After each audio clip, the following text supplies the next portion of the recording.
Welcome to Voice It, a podcast showcasing people in the Clare Valley in the mid-north of South Australia who've started their own businesses from scratch and have turned them into success stories. This is a chance for them to tell you their story. I'm your host, Annabelle Homer. I found out probably too late in life that I was actually dyslexic and had stigmatism in the eyes and a whole range of things that had obviously inhibited my learning at the time. You may ask me later on why did I become a teacher, and I suppose that was one of the reasons. Today you'll get to meet Peter Shearer. He's the principal of St Joseph's School in Clare, in South Australia's mid-north. The reason I've chased down Peter for this interview is because after 22 years at the helm, he's decided to resign and leave the school at the end of the year. Peter has touched the lives of many people across regional SA, working in Catholic schools in Jamestown, Yorketown, Loxton and Clare. Originally from Cherryville in the Adelaide Hills, Peter didn't care much for the classroom, preferring to be outside playing sport or working on his next-door neighbour's cherry and lemon orchard. And at one point, his dream was to become a silversmith, believe it or not.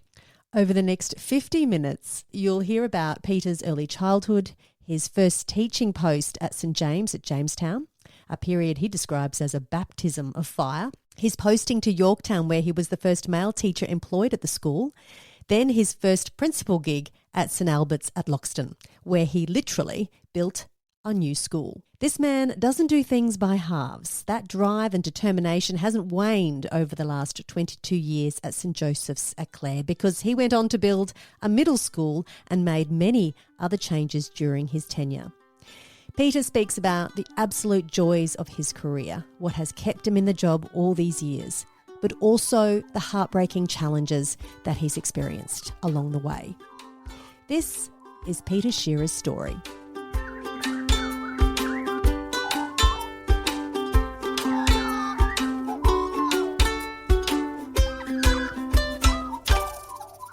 Oh, wow. Okay. All right. Let's get stuck into this, Pete. I want to start from the very beginning. Tell me about your childhood. One of three children. I was a middle child, and that has a whole lot of different ramifications with that as well. But older sister and younger brother grew up in a place called Cherryville in the Adelaide Hills. So that's about 15 kilometres from Adelaide. It was quite an isolated place because of the land. We were very, very hilly. The population was very sparse. And there wasn't a lot to do with neighbours or anything like that, just because there wasn't people around, and it was a bit isolated in some ways. So is that a good thing, bad thing? In hindsight, I'm probably a people's person, so not having your peers around, and at the school that I attended to start off with only had 15 kids in the whole school. We had 3 in our year, so our class was obviously a one-teacher school. You didn't have a lot of interaction with other people. You didn't have a lot of sporting opportunities. You made your own fun. But in year 3, that school was closed down, and we got bused down to a place called Stradbroke Primary, which was quite a big school and an emerging school at the time. So, growing up in Cherryville was a different experience. So what did your parents do if you were growing up in the Adelaide Hills? Mum and Dad, they worked together. Dad had a car business. He was restoring cars, and that was on the bottom of the parade. It was Kevin Shearer Motors. He did a lot of vintage restorations and different cars. He was, raced cars and did a lot of automotive parts and won national titles and different things like that. He was quite a successful person in his own right. Racing cars? Yeah, racing vintage cars, historic cars. Yeah, and he had the Lotus agency for South Australia and a whole range of different things like that. And Mum worked with him. She was very much the rock behind him in many ways. So Dad was great with the vehicles and great with his restorations, but in many ways Mum ran the business, the books, the staff and a whole range of things like that. So it was a successful business? Yeah, it was. He had cars from all over Australia and the world. People would choose him to restore their vehicles. A hobby and a passion, and he was clearly pretty good at it. Did you share that hobby and passion? Oh, I tried. I was just no good at it. My son Isaac tells me off all the time about trying to do things too much because of my skill level. Probably as a motor mechanic, I'll make a good teacher. Going back to your childhood, what was your relationship like with your siblings? And what did you do together? Even though it was an isolated area, not a hell of a lot. From a young age, I started working. So our next door neighbouring property was a massive cherry and lemon orchard. So from about the age of 11 or 12, all the holiday periods, I'd head down there and work. We always had great family holidays, but I spent a lot of time working on a cherry and lemon orchard, and probably picked up a few skills there along the way. My sister was into swimming. She's quite academic. What was her name? Anne. Anne? Yeah, she's a teacher at CBC now, and she loves her teaching. Our grandpa was a teacher, so there might be some sort of relationship there. He ended up being head teacher at Mintero, at Seven Hill. Coming back to the mid-north is quite an interesting thing. Yorketown, he was down there, so a couple of places that we've been, he was head teacher of. And my brother was an extremely intelligent young man. I was 3 years older than him, but he almost passed me in schools at school because he's just really, really bright. And he's now our CEO of Coopers. He's a great fella. Let's talk about you as a young boy. What were you like? How would your parents describe you? An interesting one. I've never really asked them. It's interesting to think what their perspective would be.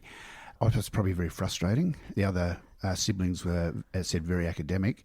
I didn't find academics very easy at all, so I was okay at school. I found out probably too late in life that I was actually dyslexic and had stigmatism in the eyes and a whole range of things that obviously inhibited my learning at the time.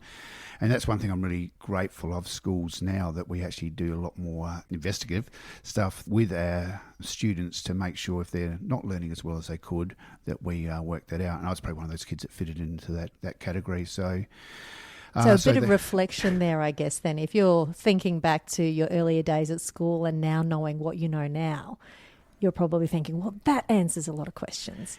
Yeah, I mean, you may ask me later on why did I become a teacher, and I suppose that was one of the reasons, because I was probably disappointed that wasn't picked up early, and maybe I might have, I think I've turned out all right, but maybe that would have made schooling a lot easier.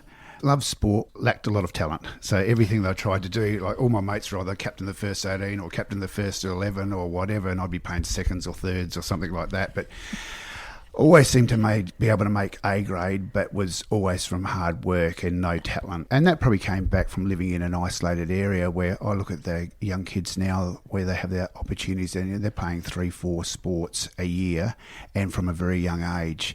And I remember I played a little bit of cricket in year 7, but wasn't allowed to start playing footy till I was about 12 years of age. And we know now that the development of that sort of stuff and the hand-eye coordination probably suffered a lot because there wasn't much bat and ball around our house, and there wasn't the opportunity. We lived in a really steep sloping block, so if you kicked the football and it wasn't a great kick, you'd probably spend the next 10 minutes going down the hill going to get it. And I mean, down the hill would be half a kilometre away. So loved to think I could play sport, but pretty ordinary at it. So you weren't an academic, and you didn't play a lot of sport when you were younger, and you said that you spent a lot of time next door picking lemons and cherries. So what did you do in that time? Because that's 12 years of your life.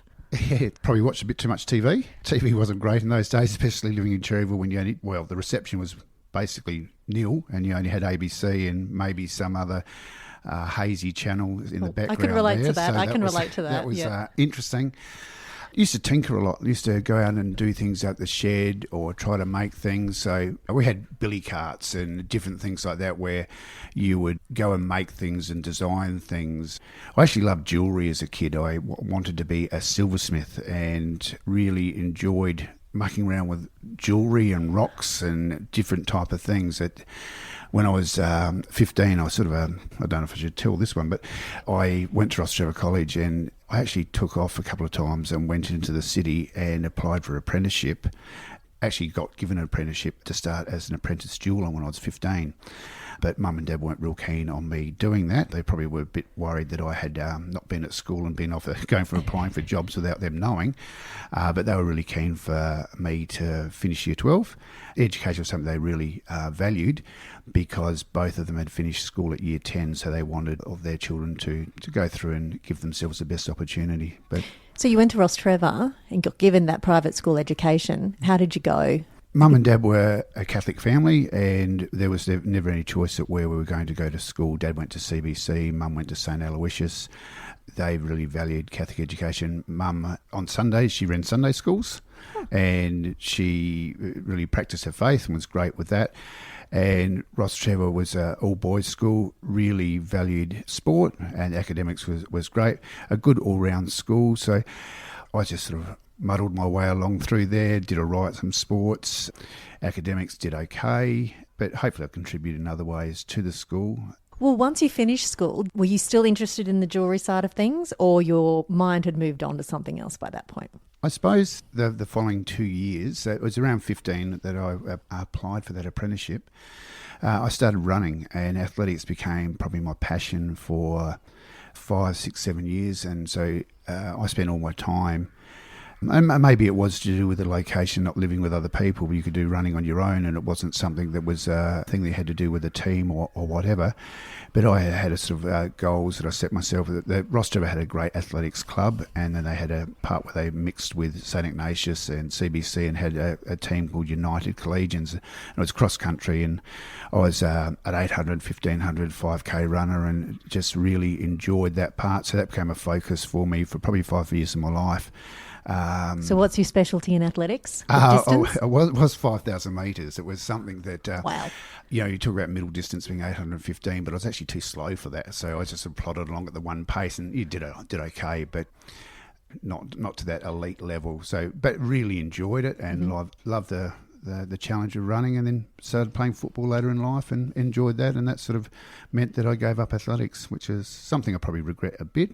So what did you do after school? Tell me about the journey from, say, the age of 18 right through to those early 20s period. I finished school in Year 12, and back in those days you finished sort of at the end of October, start of November, and you had quite a break. And the property I've been working on as a young fella. This is the cherry. Yeah, the cherry farmer. Lemon orchard. Yep. His dad was a fantastic grower and whatever, and the son's father was great at that type of thing, and the son, who was 2 or 3 years older than me, we were great mates, and we did a bit of running together. He was just a terrific fella, and unfortunately that year his dad got killed in a tractor accident. Yeah, we exported cherries all around Australia, overseas, lemons.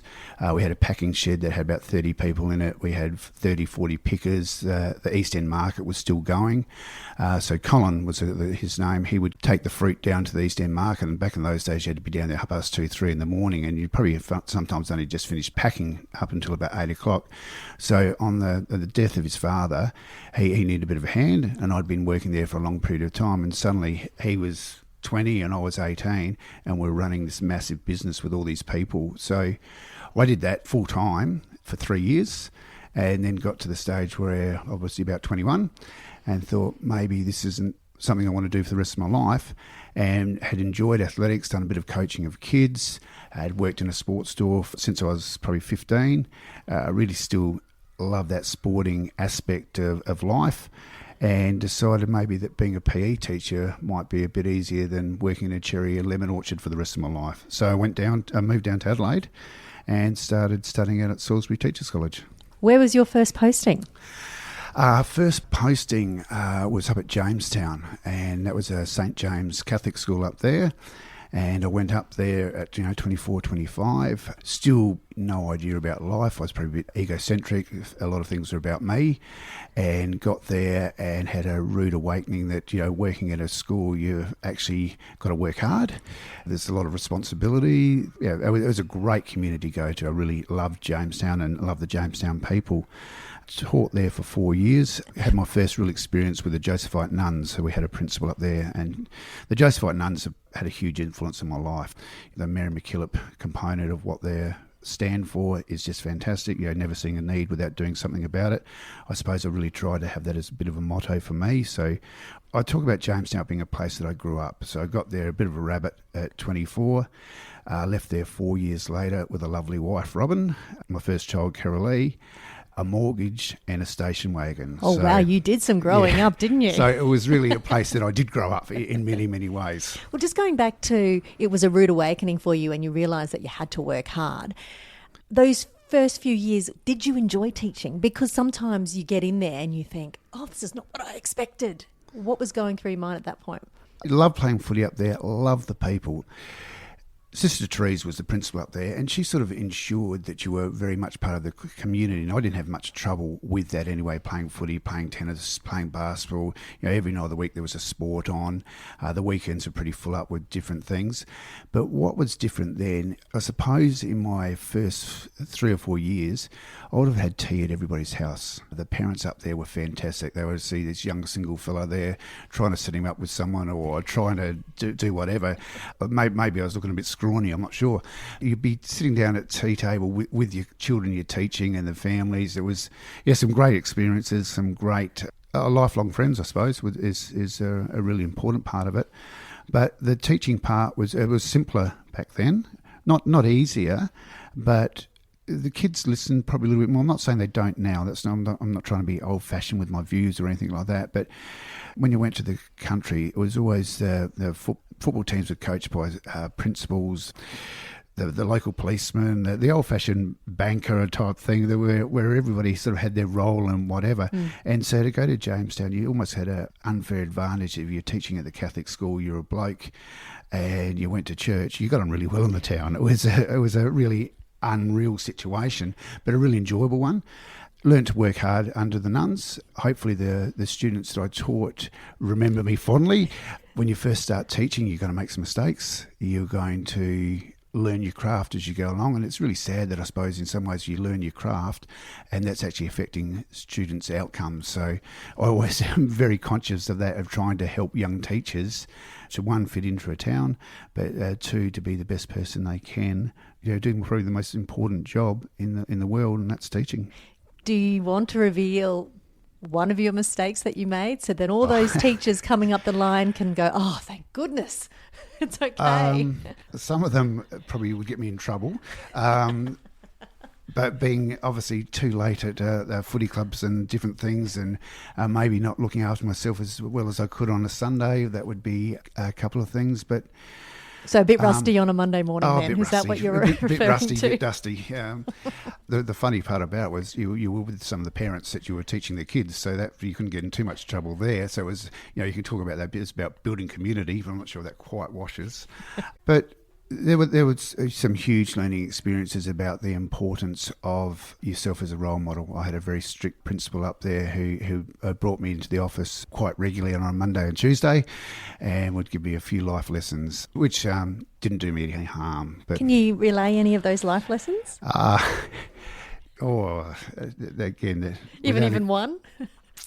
I suppose that just being, socially inappropriate might be the best way to put things. Is that a polite way of answering a question? But again, you are a bloke in your early 20s. Yeah. I mean, it's all a learning experience.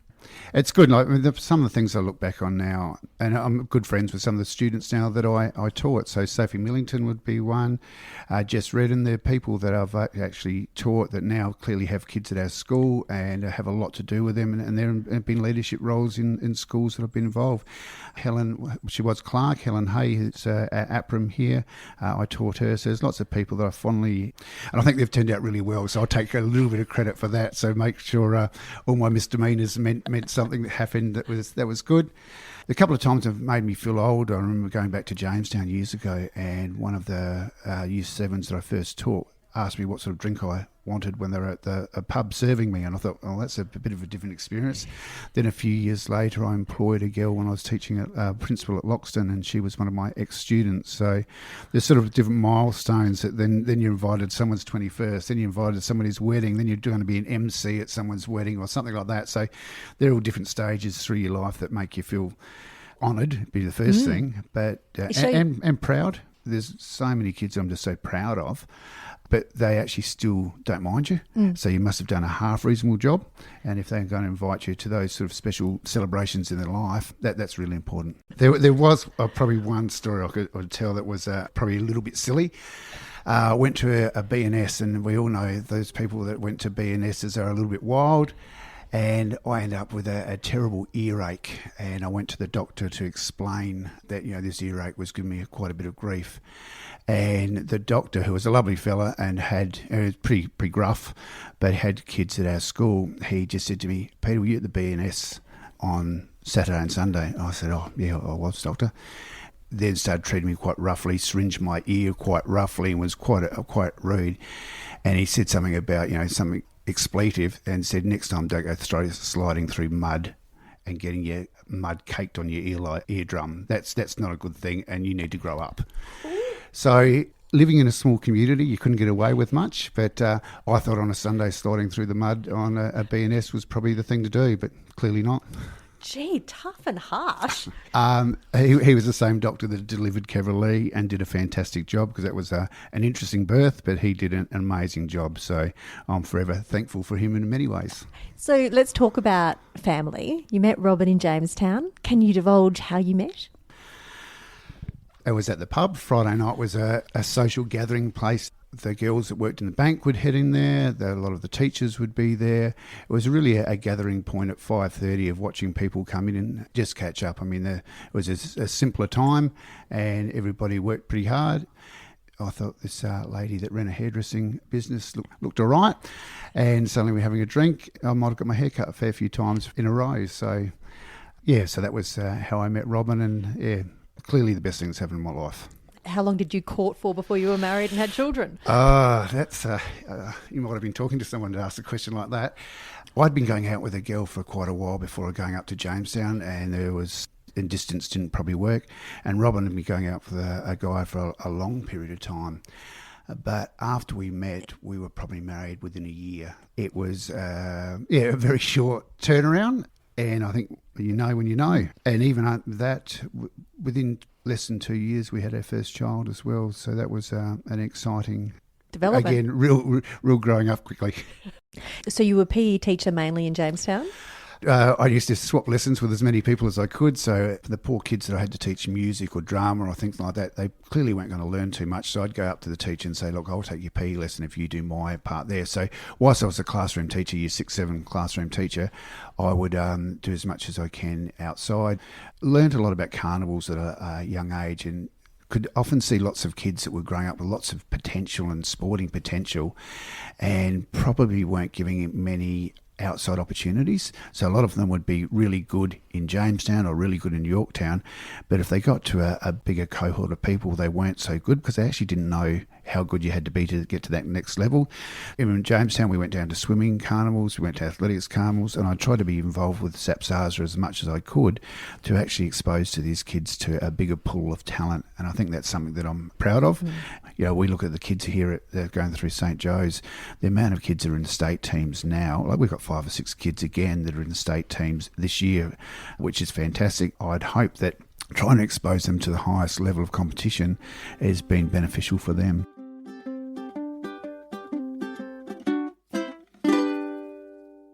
From Jamestown, you then moved to Yorktown. Why the change, and how was that experience?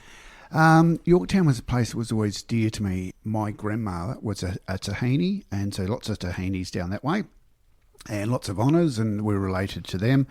And so we used to spend a lot of our holidays down at the Salesian camp down there, or Point Turton, or different places. So that was a really great place. We had a stand-in principal at St. James. Was the nun that was there. Her father was very unwell and went over to Ireland. And this person came in and didn't really treat the community how I wanted to be treated, didn't treat the staff as well as I wanted them to do it. And back in those days, you used to get a bit of a circular going through with all the jobs that were vacant. And there was this job called a special senior, which was as a result of another nun, Sister Angela Ma, who was heading down there, but she did a lot of community rural work, so she was away for a little bit and she needed someone to look after the school. And I don't know why, but I thought after 4 years teaching I'd be qualified to doing that, and clearly not many other people applied for the job, so down I went. Robin owned a hairdressing shop in Jamestown, and she was at the point where thinking about having another child and obviously juggling a business and having kids was a pretty tough thing to do. So she actually needed a reason to want to sell the business and get out. So we did that and headed off to Yorketown. And that was 3 great years. Again, learnt lots and lots from Sister Angela Marr. She's one of those most influential people in my life. It's interesting, a couple of nuns have been the most influential people in my life. So it's I'm not sure what that says, but I just really respect their dedication, and that they gave their whole life to education and to students and to families, and draw a lot of inspiration from those people that did that and still do. So why decide to go then into that element of leadership, and from that to leadership? What was it that made you think, I really want to give it a go? Again, loved Yorktown, and we were there for 3 years.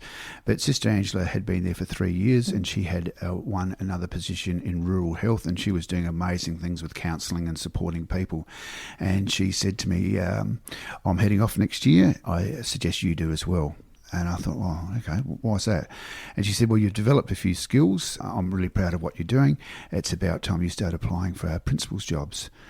And at that point, I'd only been teaching for 7 years, so really that wasn't heard of. So to get a principal's role after 7 years, but she said, well, you're either going to do that or you're going to be in the classroom full time. You won't be getting any leadership opportunities when another principal comes here. So it made sense to me. And at that time, there was a school over at Loxton called St Albert's, and that had really small enrolments. It only had 42 students in it, which was a small school, but 26 of those kids were in year 6 and 7. So the rest of the school was tiny. And again, I don't suppose many people applied for that job, and I was fortunate enough to win it.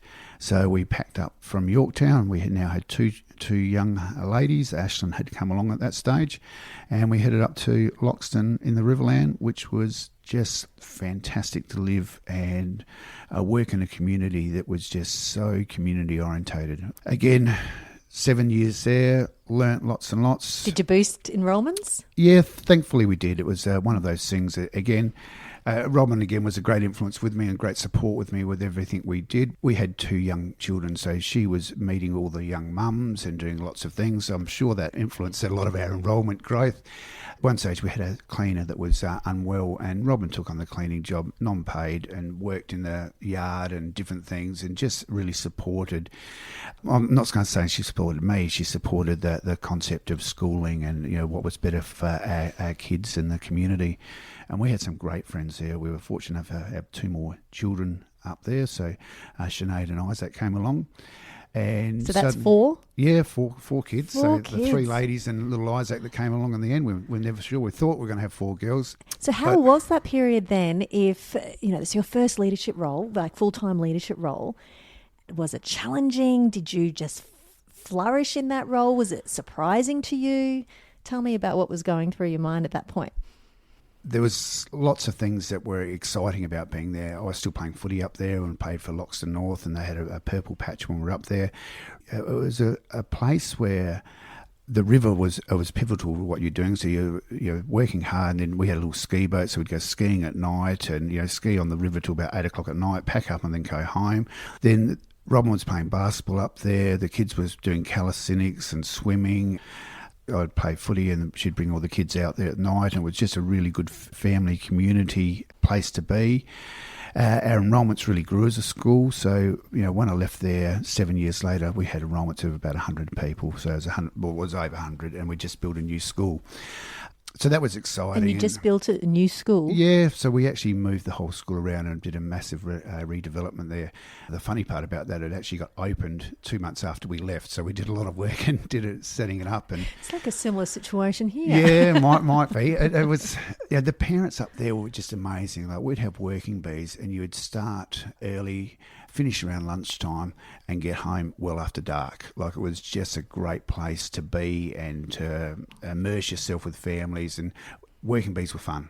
They were just great community places. Peter, you don't do things by halves, because you boosted the enrolment by half, so from 47 to over 100. Yeah. You built a new school. What drives you? It's about just doing the little things well, I think. I mean, we never had any goals to boost enrolments or anything like that. The whole time I've been a leader, we've never paid for advertising or anything like that. We've actually worked on word of mouth being the most important thing. So meeting people where they are, meeting students where they are, trying to cater for their needs, valuing them, surrounding yourself by great staff. being people on the same page, all of those things end up looking after the end result itself. So, when we first got here, we had 172 students. It was an interesting place. And this is at St Joseph's in Clare. Yeah, at St Joseph's at Clare. I was the first appointed principal that wasn't a nun, so that was quite an interesting part for the parish and also for the community. Going back to Yorketown, I was the first male ever to teach on staff there. So the first day we got there, we went to recess time, and I said, I'm just heading off to the toilet. There was no male toilets, and I hadn't quite thought that one through. That male actually at a school that had been previously. That obviously didn't daunt you at all. Well, I didn't know anything about it. Like, I was pretty naive in a lot of the things I've done throughout my part. I've just been keen, enthusiastic, and probably haven't thought a lot of things through many times. But one thing about coming here, though, for the first year, we had all 4 of our children here at school. So that was just an amazing part to be able to be part of an experience, to see your children on a daily basis. It's a gift. How did you navigate between being a principal but also being a father?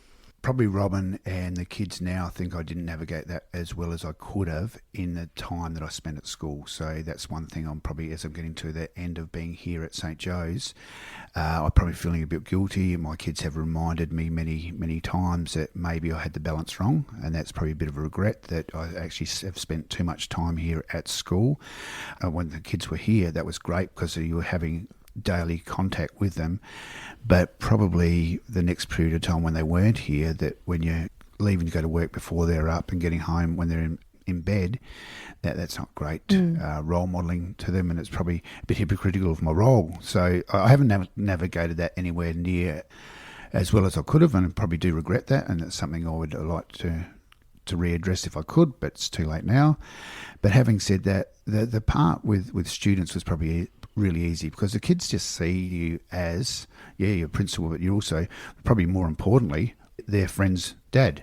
And that's more important to them than being a principal. I coached a lot of netball with Mandy Knight and different people, helped out with Mr. Mac with the football.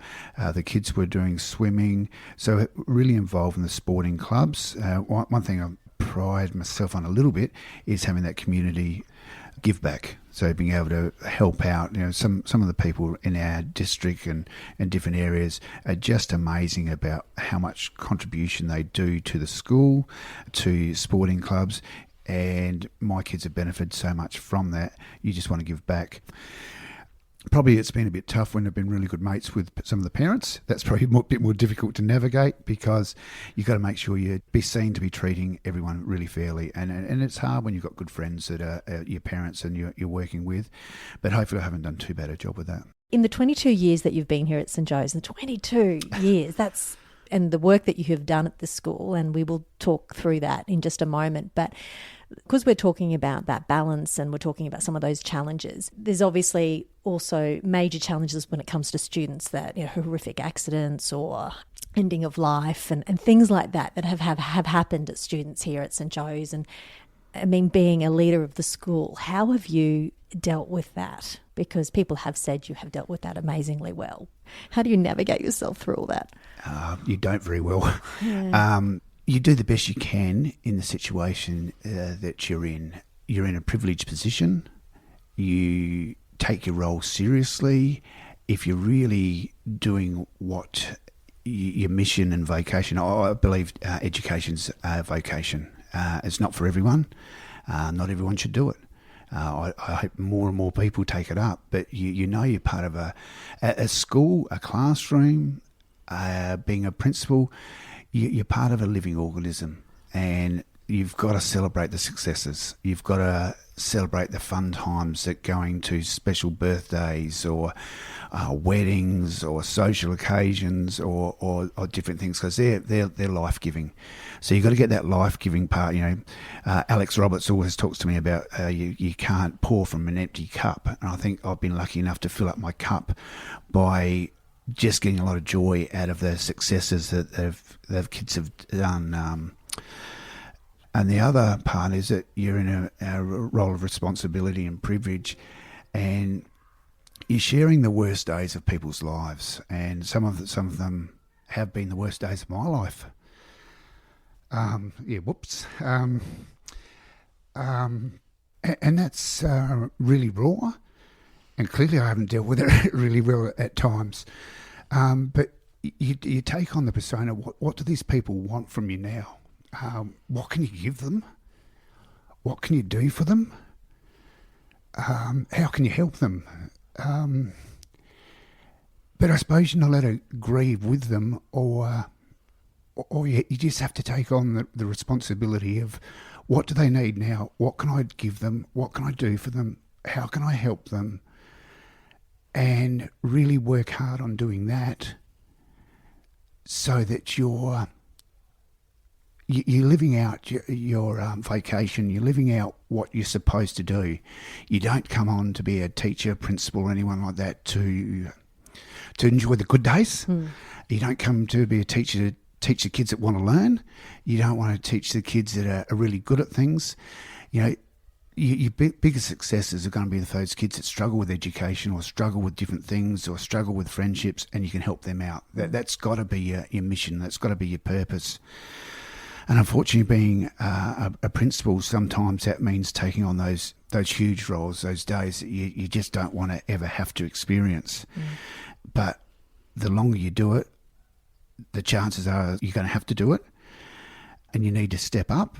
And you need to do what people want you to do. And I suppose that's the big part. You know, you have great friendships, you have great relationships, you love kids, you love your community, and that then comes with great responsibility. Sometimes those responsibilities and some of those days are terrible, and weeks and months.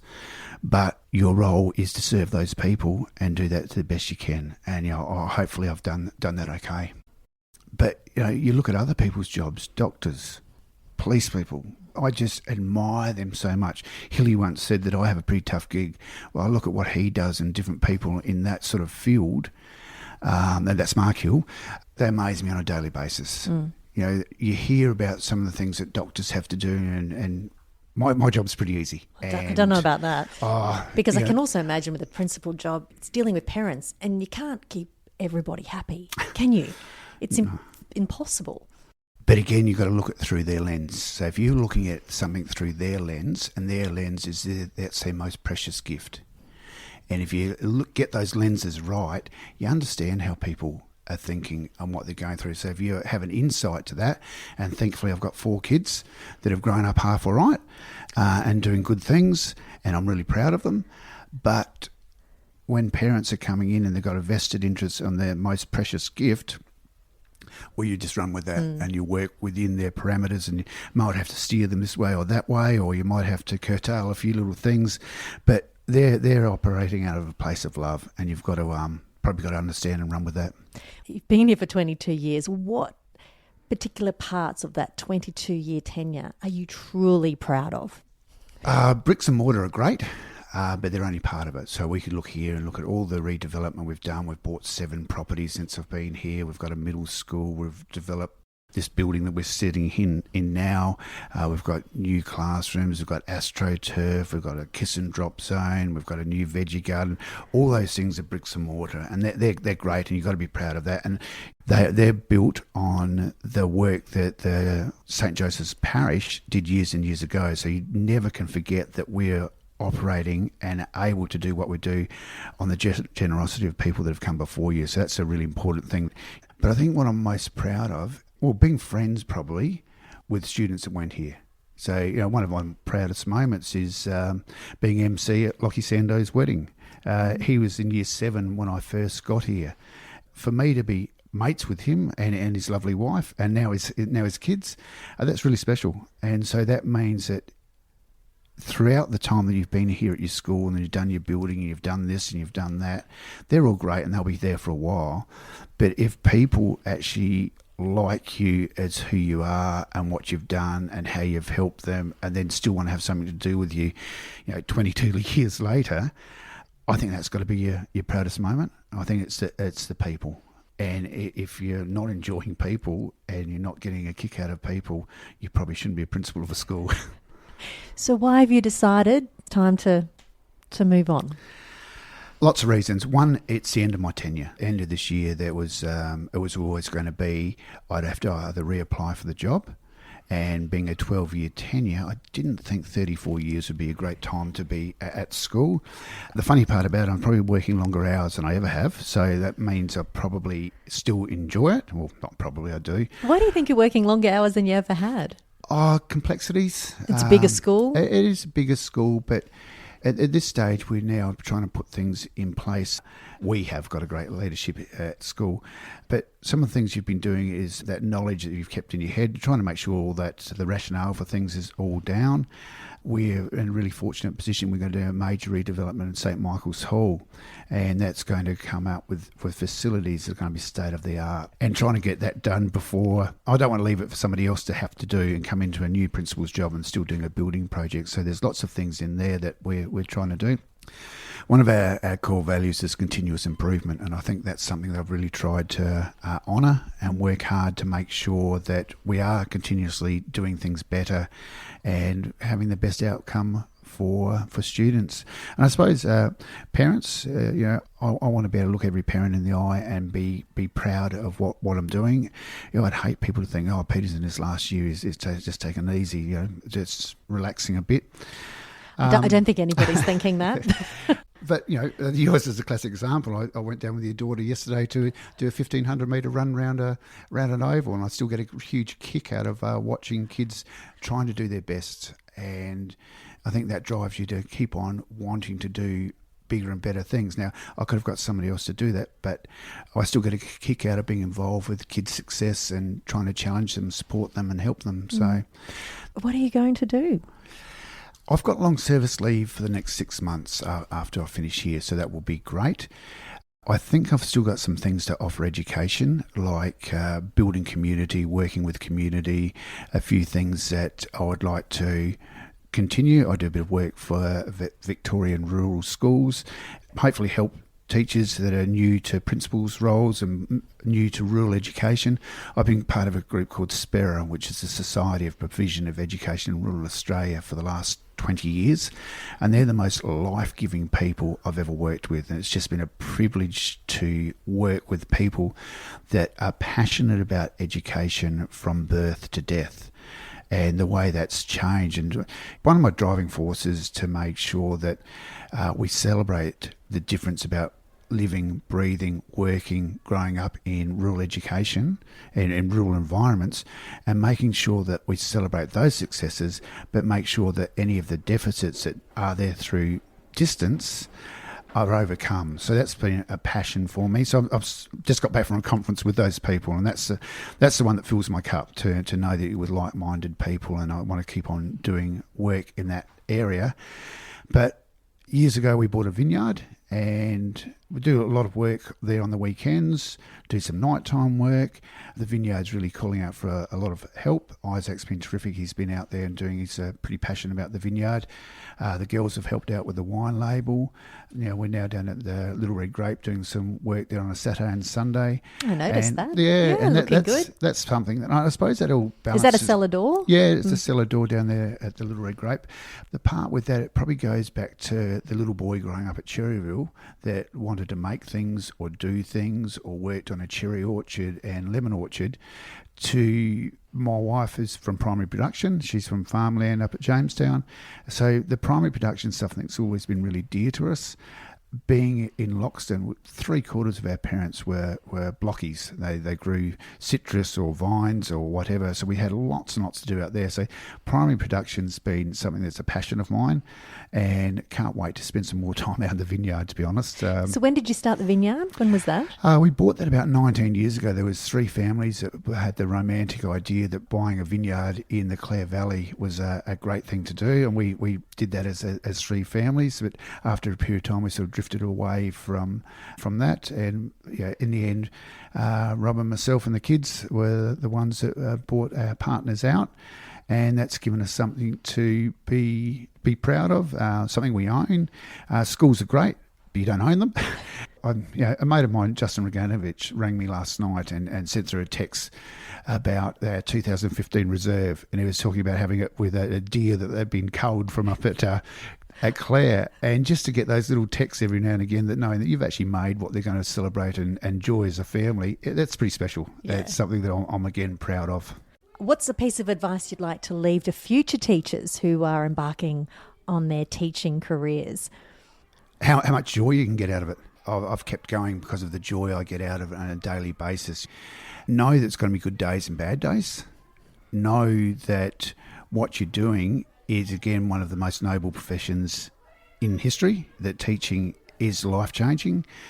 I think generally parents are fantastic. They'll really acknowledge people when they're doing hard work and they're doing it for the best of their children's interests. Forming partnerships with the kids, partnerships with the parents, partnerships with the wider community. And a lot of patience?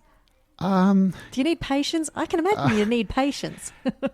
Yeah, I think still that the hardest job in the world is being a parent.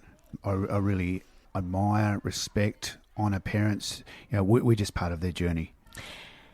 Any last words you'd like to say to all the students of St Joe's? Some parting words. Probably that I haven't done a good enough job in keeping in contact with some people. You would love to catch up with every student you've taught. I mean, that's something that you would idealistically be a great thing to do. Every child that I've taught, every child that family I've been involved with have helped you in some way, touched you in some ways, have influenced you in some ways. So I probably acknowledge that. Yeah, I haven't kept in touch with people as much as I could have, and probably try to do that structurally, like making sure that we've got an old scholars group or ways that people can interact and give back to the schools. I think a lot of people are really proud of the schools they've been to, and they would like to have a chance to re-engage with them. So I think providing those opportunities would be pretty important. And for those current students that are here today and still got a fair way to go in their learning careers, what piece of advice do you have for those kids? Listen to your parents. I think that's the best one. I mean, just trying to be the best version of yourself. And whilst you're worrying about yourself, also try to make sure that what your actions do don't impact negatively on other people, so that you're seen as the best version of yourself. Peter, it's been an absolute pleasure to get to know you.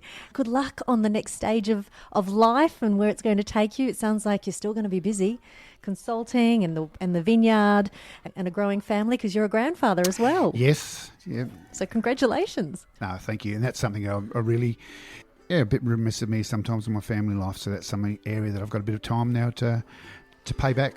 Well, thank you. Cheers, Annabelle. Enjoy your time in the vineyard, Mr. Shearer, and spending time with your family. Being a current parent at St Joe's, it's sad to see you go, but thank you for all that you've done in continuing to provide a strong and vibrant Catholic school community in Clare. If you enjoyed this episode, please rate and review when you've got a chance via Apple or Spotify, or simply write a short message via VoiceIt's social media pages. It's a big step for people to share their stories on such a public platform, so we really value your thoughts. I'll catch you again for another episode of the Voice It podcast.